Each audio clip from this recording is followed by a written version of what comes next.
আমি সুদীপ্তা, এভি নিউজে আপনাদের সকলকে স্বাগত। প্রথমেই চোখ রাখবো নিউজ হেডলাইন্সে।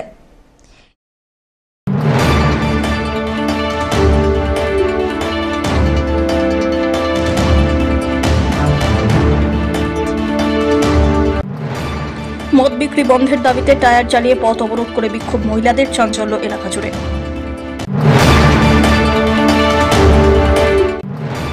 জীব বৈচিত্র্য রক্ষার স্বার্থে প্রত্যেক বছর জুন মাসের 16 তারিখ থেকে 3 মাসের জন্য পর্যটকদের জঙ্গলে প্রবেশ নিষিদ্ধ।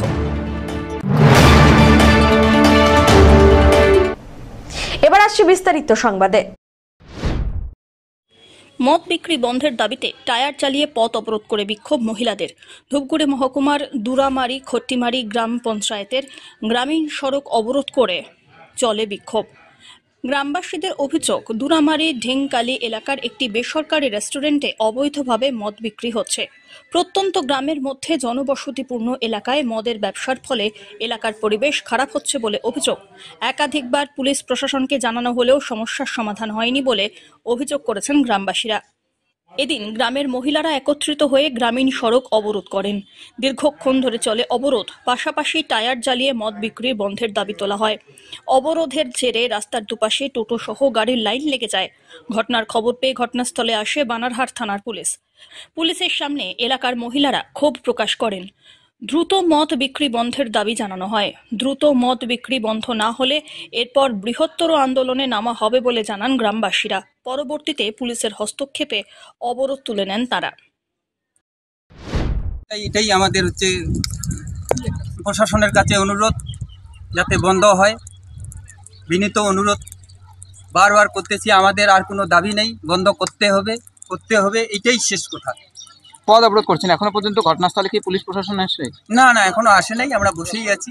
যতক্ষণ পর্যন্ত দাবি আমাদের প্রশাসন মানবে না, ততক্ষণ আমরা পথেই বসে থাকবো। মা বোনরা আছেন, দেখতেছেন তারা কতটা বিস্মিত, লজ্জিত দেখাই যাচ্ছে। সেটা পথ অবরোধ করছেন, তার পরিপ্রেক্ষিতেও যদি অবৈধভাবে মদ বিক্রি করে, তার পরিপ্রেক্ষিতে আপনার কি ব্যবস্থা নেবে? আমরা বৃহত্তর আন্দোলনে যাব। আজকে পথে বসছি, তারপরে আবগারি দপ্তর যাব, ডিএম যাব, তারপরে থানা যাব, প্রশাসনিক লেভেলে আমরা করতেই থাকবো। ধীমান রায়ের রিপোর্ট।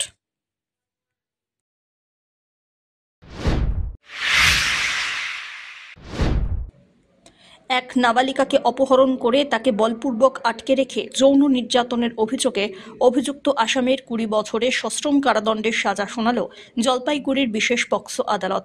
বুধবার এই রায় দিয়েছেন বিচারক রিন্টু সুর। এদিন এই তথ্য দিয়ে সহকারী সরকারি আইনজীবী দেবাশিস দত্ত বলেন, 2024 সালের ফেব্রুয়ারি মাসে ভোরের আলো থানায় অভিযোগ দায়ের হওয়ার ঘটনা এটি।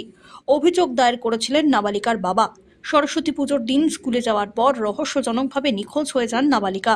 কিছুদিন পর মেয়েটি একটি অজানা নম্বর থেকে ফোন করে তার বাবাকে জানায় সে দিল্লিতে আছে এবং বলপূর্বক তাকে আটকে রাখা হয়েছে। পুলিশ তদন্ত শুরু করে এবং দিল্লি থেকে নাবালিকাকে উদ্ধারের পাশাপাশি অভিযুক্তকে গ্রেপ্তার করে। এদিকে মোট 7 জনের সাক্ষ্য গ্রহণ করা হয়। উভয় পক্ষের সওয়াল জবাব শোনার পর বিচারক আসামিকে 20 বছরের সশ্রম কারাদণ্ডের নির্দেশ দেন। এছাড়াও 50,000 টাকা জরিমানা ও অনাদায়ে আরও 2 মাসের কারাদণ্ডের নির্দেশ দেওয়া হয়েছে। ভিকটিমকে 5 লক্ষ টাকার ক্ষতিপূরণ দেওয়ার জন্য নির্দেশ দেওয়া হয়েছে ডিস্ট্রিক্ট লিগ্যাল সার্ভিস অথরিটিকে। আজকে বিশেষ পক্সো আদালতের বিচারপতি মাননীয় রিন্টু সুর একটি মোকদ্দমায় রায় ঘোষণা করেছেন। সেটি হচ্ছে ভোরের আলো থানার কেস। অভিযোগ দায়ের হয়েছিল 14/2/2024 তারিখে। অভিযোগ করেছিল মেয়েটির বাবা যে 13/2/2024 তারিখে তার নাবালিকা মেয়ে, তার বয়স 15 বছর ছিল, সে সরস্বতী পুজো উপলক্ষে স্কুলে গিয়েছিল, কিন্তু স্কুল থেকে সে আর ফিরে আসেনি। তাই একটা মিসিং ডায়েরি সে থানায় করেছিল। এর কিছুদিন পরে তার বাবার কাছে একটি ফোন আসে। মেয়েটি একটি আননোন নাম্বার থেকে তার বাবাকে ফোন করে জানায় যে আসামি তার মেয়েকে বলপূর্বক অপহরণ করে তাকে দিল্লিতে নিয়ে গেছে। দিল্লিতে নিয়ে গিয়ে একটি বাড়িতে ভাড়া করে তাকে সেখানে রেখেছে এবং সে খুব কষ্টে আছে। এই খবরটি পাওয়ার পর তার বাবা সঙ্গে সঙ্গে ভোরের আলো থানাতে যোগাযোগ করেন এবং নম্বরগুলো দেন। নম্বরগুলো ট্রেস আউট করেন পুলিশ এবং পুলিশ তদন্ত করতে দিল্লি পৌঁছে যায় এবং দিল্লি থেকে এই মেয়েটিকে এবং এই আসামিকে দুজনকে ওখানে পাওয়া যায়। মেয়েটিকে রিকভারি করেন এবং আসামিকে ওখানে অ্যারেস্ট করে 30 হাজারি কোর্টে আসামিকে প্রডিউস করে এবং সেখান থেকে ট্রানজিট রিমান্ডে আসামিকে এখানে নিয়ে আসে। মেয়েটি তার গোপন জবানবন্দি দেয় এবং গোপন জবানবন্দিতে মেয়েটি বলেছে যে আসামি তাকে বলপূর্বক অপহরণ করে নিয়ে যায় এবং সেখানে তাকে একটি বাড়িতে আটকে রেখে তাকে দিনের পর দিন তার সঙ্গে শারীরিক নির্যাতন করা হয়। তাকে পুলিশ তদন্ত করে এই কেসে চার্জশিট দাখিল করে এবং পক্সো আইনের 6 ধারায় এই আসামির বিরুদ্ধে চার্জ গঠন হয় এবং তার সঙ্গে আইপিসি 363 এবং 365 ধারায় চার্জ গঠন হয়। এই কেসে টোটাল 7 জন সাক্ষী তাদের সাক্ষ্য প্রদান করেন এবং সাক্ষ্য প্রদান করার পরে উভয় পক্ষের সওয়াল জবাব শোনার পর মহামান্য আদালত আজকে আসামিকে 20 বছরের সশ্রম কারাদণ্ড, 50,000 টাকা জরিমানা, অনাদায় আরও 2 মাসের কারাদণ্ড এবং ভিকটিমকে 5 লক্ষ টাকা ভিকটিম কম্পেনসেশন দেওয়ার জন্য ডিস্ট্রিক্ট লিগাল সার্ভিস অথরিটিকে অর্ডার করেছেন। ধীমান রায়ের রিপোর্ট।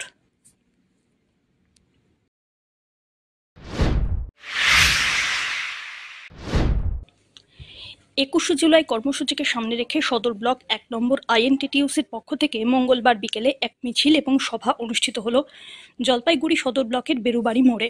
পাশাপাশি 50 থেকে 70 জন টোটো চালক আইএনটিটিইউসির পতাকা হাতে তুলে নিয়ে তৃণমূল কংগ্রেসে যোগদান করলেন বলে দাবি। এ বিষয়ে সদর ব্লক 1 নম্বরের আইএনটিটিইউসির সভাপতি শুভঙ্কর মিশ্র বলেন, এই সভার মূল উদ্দেশ্য হল 21 জুলাই কর্মসূচিতে উত্তরবঙ্গ থেকে যেন কাতারে কাতারে মানুষ যোগদান করতে পারেন এবং 21 জুলাই হলো আবেগ, আত্মত্যাগ এবং আত্মবলিদানের দিন। এই দিনের অনুষ্ঠানে অন্যান্যদের সঙ্গে উপস্থিত ছিলেন সদর 1 নম্বর ব্লক তৃণমূল কংগ্রেস সভাপতি দোলন রায়। মূলত আজকে এই বেরুবাড়ি মোড়ে এই যে আমাদের আইনটি সদর ব্লক 1-এর পক্ষ থেকে যে সভা অনুষ্ঠিত হলো, এটার মূল কারণ হলো আগামী 21 জুলাই, যে 21 জুলাই হলো আত্মত্যাগের দিন, যে 21 জুলাই হলো আত্মবলিদানের দিন, যে 21 জুলাই হলো আবেগের দিন। সেই দিনকে স্মরণ করে এবং আগামী 21 জুলাইতে আমাদের যেন সেখান থেকে আমাদের উত্তরবঙ্গ, জলপাইগুড়ি তথা উত্তরবঙ্গের মানুষরা আমরা কাতারে কাতারে সেখানে যোগদান করব। তার সূচনা গতকাল থেকে আমরা আইনটিসি পক্ষ থেকে শুরু করেছি গোয়ালবাড়ি অঞ্চল থেকে এবং সদর ব্লক 1-এর আজকে বেরুবাড়ি অঞ্চলে বেরুবাড়ি মোড়ে স্থিত এই জায়গায় আমরা মঞ্চ করে তারই আমরা আলোচনা করলাম এই 21 জুলাইকে নিয়ে। এবং এর পাশাপাশি প্রায় বেশ 50 থেকে 70 জন পরিবার টোটো চালক ভাইয়েরা তারা বিভিন্ন সংগঠন থেকে আজকে আমাদের আইনটিসি যোগদান করলেন। সব্যসাচী মজুমদারের রিপোর্ট।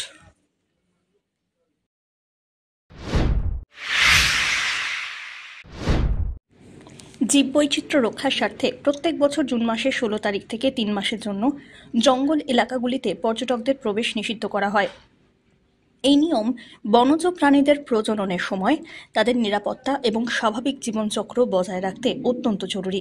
কিন্তু এই পরিবেশ সংরক্ষণের প্রয়াসে সবথেকে বড় ধাক্কা খাচ্ছেন সেই সব মানুষ যাদের জীবিকা সরাসরি জঙ্গলের পর্যটনদের ওপরে নির্ভরশীল। জলপাইগুড়ি জেলার বহু পরিবার মূলত জঙ্গল সাফারি, জিপ চালনা, গাইডের কাজ কিংবা বনবস্তির সাংস্কৃতিক দলগুলির মাধ্যমে পর্যটকদের মনোরঞ্জনে নিযুক্ত। গরুমারা, চাপড়ামারি, জলদাপাড়া, বক্সা সহ বিভিন্ন এলাকায় এমন অসংখ্য পরিবার বসবাস করে যাদের উপার্জনের একমাত্র উৎস হল জঙ্গল পর্যটন। কিন্তু জঙ্গল বন্ধ হতে জীবিকা নির্বাহে যেন অনেকটাই প্রভাব পড়েছে। তবে এ সময় আবার অনেকেই বিকল্প আয়ের ওপর নির্ভর করেন। পর্যটকদের গভীর জঙ্গলে নিয়ে গিয়ে বন্যপ্রাণ দর্শন করানোই যাদের পেশা, সেই জিপ চালক এবং গাইডদের এর প্রভাব যথেষ্ট পড়ে বলেই অভিমত। বনবস্তির আদিবাসী সম্প্রদায়ের অনেকেই পর্যটকদের সামনে নাচ, গান, আদিবাসী সংস্কৃতি প্রদর্শনের মাধ্যমে অর্থ উপার্জন করেন। এই 3 মাস তাঁদেরও আয় বন্ধ। অনেকেই বলছেন পর্যটক না থাকলে সংস্কৃতিও যেন থমকে যায়। दीदी, ये पूरा टीम का आप अभी लीड करते हैं? हाँ, मैं क्या नाम? मेरा नाम सकीना तिर्की। थोड़ा जोर से बोलिए। सकीना तिर्की मेरा नाम। और आपका टीम में कितने मेंबर है? 27 मेंबर है। 27 मेंबर है। ये जो अभी 3 महीना बंद रहेगा तो कितना असर पड़ेगा? ये असर तो पड़ेगा क्योंकि इससे हम लोग का बहुत मदद होता है, यहाँ से जो इनकम होता है। अभी 3 महीना हम लोग जो एक्स्ट्रा आता है हम लोग का खर्चा के लिए, वो तो नहीं आएगा। थोड़ा टेंशन बढ़ जाएगा कि ये कहाँ से आएगा, 3 महीना हम लोग ऐसे बैठे रहेंगे। लेकिन हमारे सर सब ने ऑफर दिया है, डीओ सर ने, कि कोई दूसरा कुछ करो 3 महीना के लिए, जो कि Alternative job कुछ। हाँ कुछ करो, ग्रुप से ही कुछ करो, जो कि तुम लोग उससे कुछ इनकम होगा 3 महीना में। ऐसा कोई ट्रेनिंग चाहिए तो हम लोग देंगे आप लोग, कैसे बोला है हम लोग को।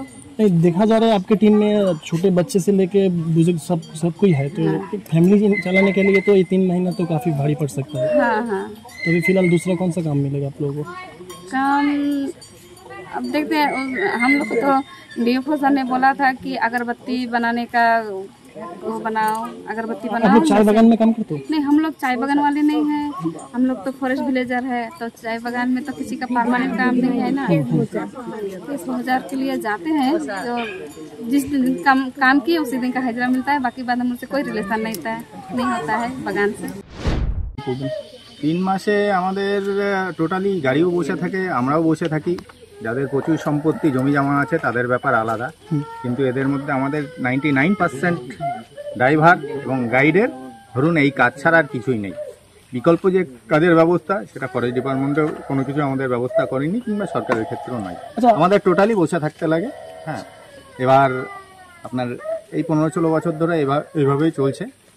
আচ্ছা, আপনি যেমনটা বলছেন যে 15-16 বছর ধরে আপনি বন দপ্তরকে সময় দিচ্ছেন, বন দপ্তরের ট্যুরিজম ডিপার্টমেন্টকে সামলাচ্ছেন, বন দপ্তর আপনাদের কথা কেন ভাবছেন না? এটাই তো তুলে ধরলাম আপনাদের মাধ্যমে, আপনারা জিজ্ঞাসা করলেন। এখনো চিন্তা ভাবনা করার সময় আছে, যদি আমাদের দেখে তাদের একটু দুঃখ কষ্ট মনে হয়, আচ্ছা, 3 মাস কি করবো তাহলে চিন্তা করতে পারে। আপনার এই জিপসি তো অন্য কাজে আর ব্যবহার হবে না? সব থেকে বড় কথা, জিপসিগুলো আমাদের একটা দিনও মানে একদিনও পেপারস ছাড়া চলে না। পলিউশন বলুন, ট্যাক্স বলুন, আমরা তো নিজেরা বেকার প্লাস গাড়িগুলোকেও আমাদের পেপারসে খরচ দিয়ে চালাতে লাগে। মানে বলতে পারেন আমরা বসে রয়েছি কিন্তু গাড়িগুলোকে চালাতে লাগে। 3 মাসে ধরুন একটা করে ট্যাক্স পড়বে, তারপর কারোর ফিটনেস পড়বে, কারোর ইন্স্যুরেন্স পড়বে, এইসব টাকাগুলো দেওয়া মানে আপনাদের নিজস্ব পাশাপাশি কারোর থেকে ধার নিয়ে দেওয়া কিংবা ব্যাংক থেকে লোন নিয়ে দেওয়া। গাড়ি যদি চলতে লাগে তাহলে পেপারসটা ঠিকঠাক রাখতে লাগবে। 3 মাসে গাড়িগুলোর খরচ বহন করা আমাদের পক্ষে খুবই কষ্টকর হয়ে দাঁড়ায়। সব্যসাচী মজুমদারের রিপোর্ট।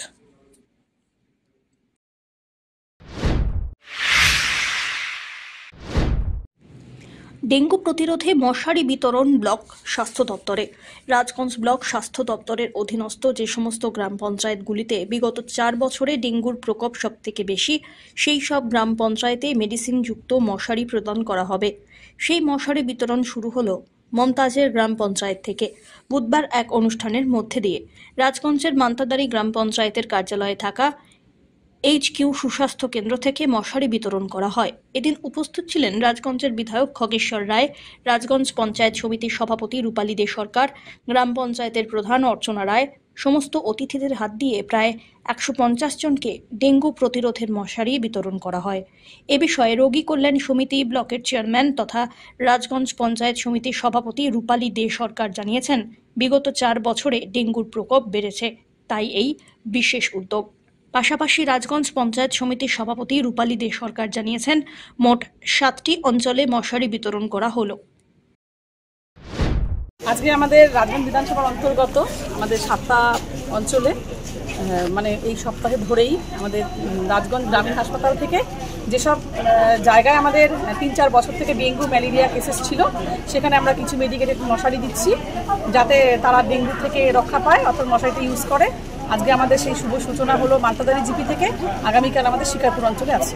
আজকে কতজনকে দেওয়া হবে? আজকে এখানে 150 জন মানুষকে আমাদের দেওয়া হচ্ছে। এটা কি প্রতিটা অঞ্চলেই দেওয়া হবে? না, এটা হচ্ছে যেহেতু আমাদের 4 বছর অনুযায়ী যে কেসেস থাকে সেগুলো অনুসারে আমাদের 7টা মানে 12টা অঞ্চলের মধ্যে 7টা অঞ্চলে দেওয়া হবে। কোন কোন অঞ্চল রয়েছে এর মধ্যে? কোন কোন অঞ্চল আছে এর মধ্যে? রয়েছে শিকারপুর, পানিকড়ি, মান্তাদারি, তারপরে রয়েছে ডাবগ্রাম 1, ফুলবাড়ি 2 এবং মাঝেলি এবং মাঝেলি নেই এবং সোনাশিকাটা নেই, আছে যে কুকুরজান এবং সুখানি, যেখানে ডেঙ্গু কেসেসগুলো বেশি ছিল। সুস্মিতা চন্দ্রের রিপোর্ট, এভি নিউজ।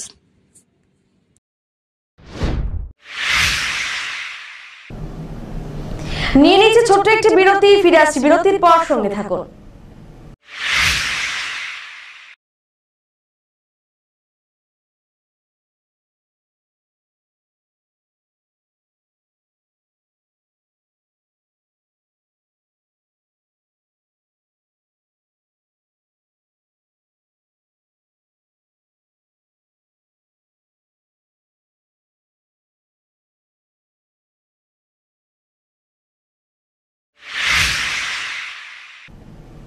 ফিরে এলাম বিরতির পর।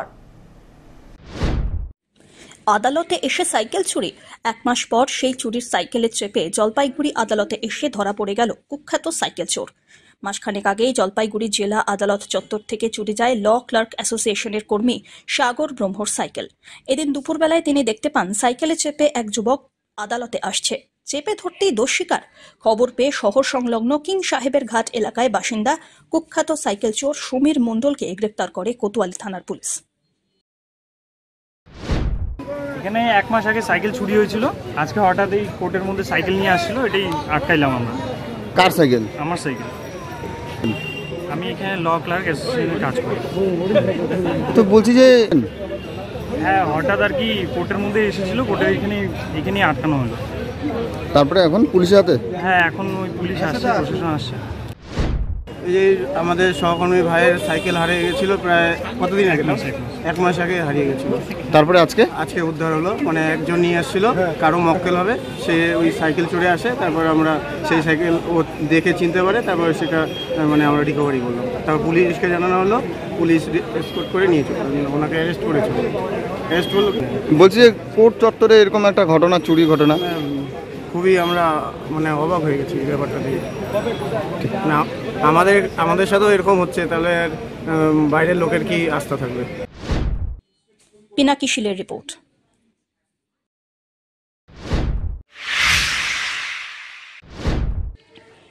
পানীয় জলের সমস্যা আর বেহাল রাস্তা সংস্কারের দাবিতে এবারে বিডিওর দ্বারস্থ হলেন এলাকাবাসী। বুধবার মাটিয়ালি বিডিও অফিসে মিছিল করে এসে বিডিওকে সমস্যার বিষয়ে দাবিপত্র প্রদান করলেন বাসিন্দারা। পশ্চিমবঙ্গ চা মজদুর সমিতির তরফ থেকে এই দিনের দাবিপত্র প্রদান করা হয়। ডুয়ার্সের মাটিয়ালি ব্লকের সনগাছি চা বাগানের জঙ্গল লাইন এবং বাটাই গোল ডিভিশনের বাসিন্দারা এদিন বিডিও অফিসে এসে দাবিপত্র প্রদান করেন। এলাকাবাসীর দাবি, এলাকার একমাত্র গুরুত্বপূর্ণ রাস্তার বেহাল দশা। এখনও এলাকার বাড়ি বাড়ি পানীয় জল পৌঁছয়নি। বেহাল রাস্তা আর পানীয় জলের সমস্যায় দুর্বিষহ অবস্থা বাসিন্দাদের। রাস্তা সংস্কার এবং এলাকায় পানীয় জল সমস্যার সমাধানের দাবিতে বিডিওকে স্মারকলিপি দেওয়া হয়। যাবতীয় বিষয়ে প্রয়োজনীয় পদক্ষেপের আশ্বাস দিয়েছেন বিডিও। बाटाईगोल और जंगल लाइन में, खासकर तो जंगल लाइन में रास्ता का और पानी का भी समस्या है। ड्रेन भी नहीं है जंगल लाइन में, और एक साइड मतलब जो पाइप दी है वो भी नहीं है। एक साइड है, एक साइड नहीं है। एक साइड रास्ता बन है, एक साइड में नहीं बन है, से लेके पहले। और बाटाईगोल में मतलब पाइप दी है, पानी नहीं है। से कारण से पानी तो मतलब नदी भीरे पुगो थे और पिए के लिए पानी नहीं थे, मगर आदमी के बुआ के लिए पानी नहीं से समस्या लेके हम वीडियो ऑफिस आए। तो वीडियो सर का कहला? वीडियो सर कहला कि तू ही और रास्ता कर लेके कहला कि रास्ता जानकारी ले लेबा के बना है फंसते ओके मैं रिफरिंग करे के लिए कह देबो, और नया बानी से के मैं कर दे। धीमान राय रिपोर्ट।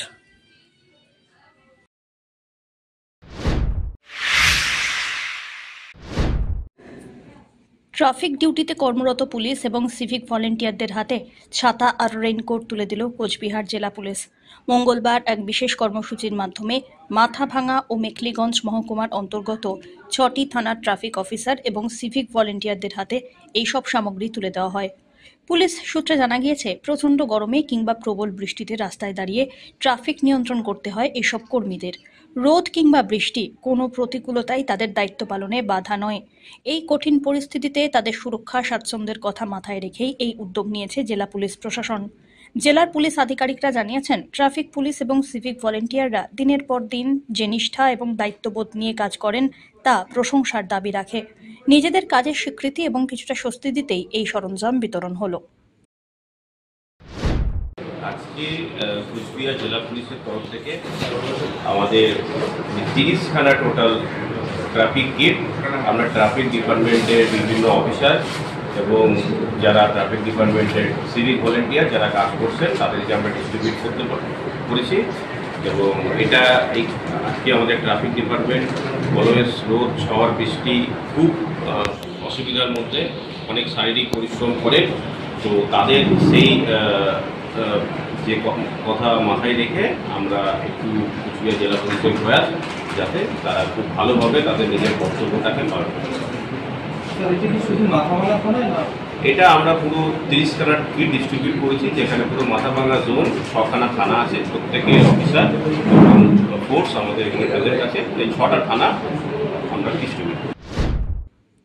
সব্যসাচী মজুমদারের রিপোর্ট।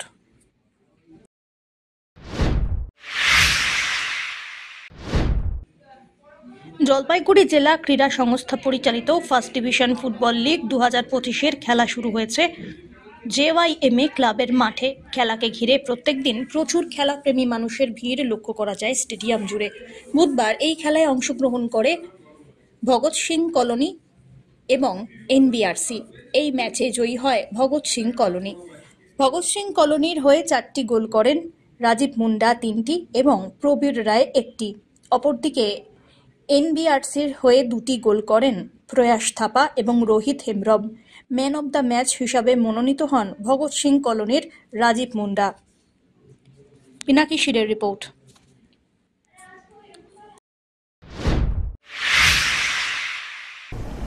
শেষ করবার আগে নিউজ হেডলাইন্স আরো একবার।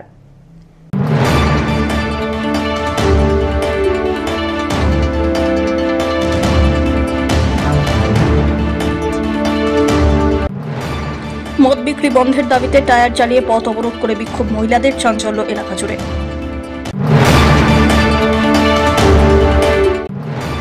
জীব বৈচিত্র্য রক্ষার স্বার্থে প্রত্যেক বছর জুন মাসের 16 তারিখ থেকে 3 মাসের জন্য পর্যটকদের জঙ্গলে প্রবেশ নিষিদ্ধ।